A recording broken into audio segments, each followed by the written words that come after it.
So I said that I eventually was going to do a video and talk about Black Lives Matter. And I feel like time is right now because of what I am seeing on a regular basis in regards to corporations that are pushing Black Lives Matter. I was on Amazon and I was ordering something, and they had a banner on the bottom, Black Lives Matter. And there's so many other, Target Corporation, Best Buy, that are putting Black Lives Matter. And so I think it's really important for you to hear what I'm about to say. These are not just my ideas that I'm stringing together, these little pieces here and there. This is actually an interview that I found online that's from 2015, and the name of the interview is A Short History of Black Lives Matter. Jared Ball from the Real News Network has this interview where he's interviewing Patrisse Cullors. And I want you to hear, as the question is framed up, about the political ideology, okay, of Black Lives Matter. Because that's the thing that I said and I alluded to before, and that you might have heard from some other people and you brushed it aside. Black Lives Matter is a ideological political movement, and I want to talk about what that means. So just hear this question and answer here, right from the mouth of one of the three co-founders of Black Lives Matter, Patrisse Cullors. A number of people have reached out, including political prisoner Jalil Muntaqim, who is written from behind the prison walls, trying to reach out to Black Lives Matter activists and others. And one of the critiques that he shared, a loving critique, as I would want to point out, by the way, is that he was concerned, or is concerned, that there's a lack of perhaps ideological direction in Black Lives Matter that would allow it to fizzle out, as he said, in comparison to Occupy Wall Street. As you are advanced in your own organization, as you all are headed to Cleveland to participate in this Black Lives movement conference, how do you respond to that particular critique? Again, a loving critique from an elder of the struggle that some others share, that I've even shared as well, to be frank, is a concern about, in part because of the co-optation and the appropriation, that a more clear ideological structuring might be of some value here. But how do you respond to those kinds of, again, loving criticisms? I think that the criticism is helpful. I also think that it might, I think of a lot of things. The first thing I think is that we actually do have an ideological frame. Myself and Alicia in particular are trained organizers. We are trained Marxists. Trained Marxists. We are super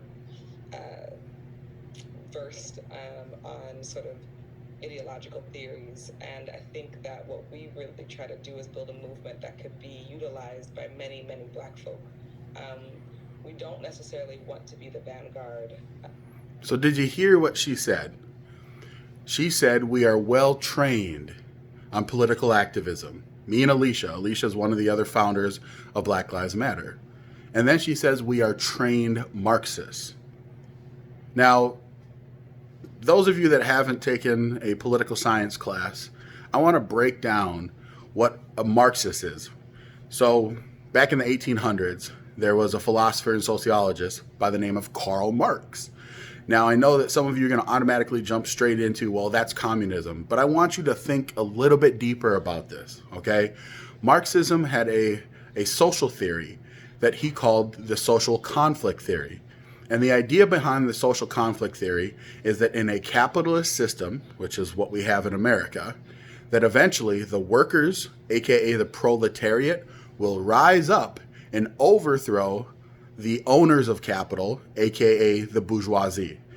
But the theory is about the idea that people in general will eventually overthrow the system that's in place. Now, I know about this theory very, very well because my father was a huge sociologist, but my father called himself a social conflict theorist. He actually believed that Karl Marx had it right in regards to how people should be organized, how a society should be organized. Now, the idea behind Marxism in its purest form is they have a belief that people are born in nature without any rights. And that's important for you to understand, because that belief is antithetical to the belief of what this country was founded on. This country was founded on the belief that all men and women are born with certain unalienable rights, meaning that you're born in nature with rights. You have the right to do a lot of things, and that the way that government is set up is that you automatically have rights, and that the government can't infringe upon those rights. So you need to understand that if you hear Black Lives Matter and you say, you know what, I think it's about just making sure that black people are treated fairly and that we have equality, that's a lie, okay? It's set up to actually push the idea that we need to have this revolution that Karl Marx talked about, that eventually you're going to have the people, okay, the proletariat, the workers, overthrow and have a revolution, so they then control the means of production. So the people, in this case, when it comes to Black Lives Matter, the oppressed people, in their viewpoint, are blacks, okay? And that blacks are oppressed, and that if we can rise up, we can overthrow the current unfair capitalist system. So that's what you have to understand.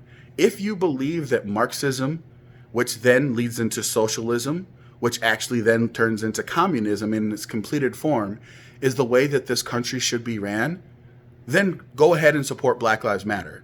But if you're like me, and if you believe that capitalism and free markets creates the greatest opportunity of equality to exist in the known world, that no matter where you're from, no matter where you start, if you start poor like me, that you have every opportunity to become successful. So just try and think about that. When it comes to Black Lives Matter, honestly, truly, this is not a movement about saying whether or not Black Lives Matter. It's a movement that is trying to fundamentally reshape the way that our country exists and operates. And if you believe that we should move from a capitalist free market system to a socialist communist system, then by all means, support Black Lives Matter. But if you don't believe that, then stop pushing and agreeing with that agenda. You're falling into it hook, line, and sinker. I can't really tell you how frustrating it is as someone that understands what these words mean. And I hope that you will do your own research. Like I said in previous video, I don't want you to take me 100% at my word. I don't want to take anybody at just their word. I want you to look and find and understand what things mean. Words matter. Beliefs matter. And there is a movement that has been brewing in this country that wants to tear down the capitalist free market system. And if you don't support that, then you cannot support Black Lives Matter. That's just the truth. Do your own research, find out. At the end of the day, I love this great country. I believe this country has given me every opportunity, and if it continues to operate the way that it has been, I have unlimited potential. That I have to take individual responsibility. You have to understand one last thing. When we're talking about the difference between free market capitalism and socialism that leads into communism, there is a fundamental difference. One believes, and this is communism, socialism, that there are large groups, that people are part of a larger identity, that there is a collective desire, okay? The other, free markets and capitalism, believe in the individual, that I have the right to choose who I associate with, who I do business with, and at the end of the day, my individuality, that's what leads me forward. So I have to be personally responsible. If I make a choice, that's my choice as an individual, versus this other system says, well, you in your little tiny choice don't matter. You actually are part of a larger collective group. So the choices you make actually have to be about the benefit of the group at large. But you want to know what that does? That creates division. If I'm saying as an individual, I'm competing, it doesn't matter if I'm Hispanic, it doesn't matter if I'm black, it doesn't matter if I'm white, I'm competing as an individual. And as an individual, I have a set of principles, values, and beliefs. So I happen to be an American that happens to be black. But just being black doesn't mean anything. It just means that's the color of my skin. Having beliefs and values, that's what is going to define who I am. versus this other notion that if I'm black, I'm automatically part of this identity group. And this identity group only has one possible narrative to increase the value, the power of that one group. But do you understand that once you start to create all these little divisive groups, you have infighting. It becomes us versus them. And that does not lead to freedom. That leads to more and more oppression. The best way to not have oppression is to have a bunch of individuals that are living their life, that are finding ways to cooperate, that have shared values and beliefs. And if you have shared values and beliefs as an American, and you say, I believe that we should have equality of opportunity for people, I believe that the government is meant to protect a handful of things, but that as free individuals, we should be able to operate and make choices for ourselves and for our families. If that's what you believe, and those are your shared values, that's what bonds Americans together. We can have disagreements about different policy issues, but to say that one is completely wrong, and then you create a group and you say your group has to fight this group, it's impossible to achieve peace. So please think about these things.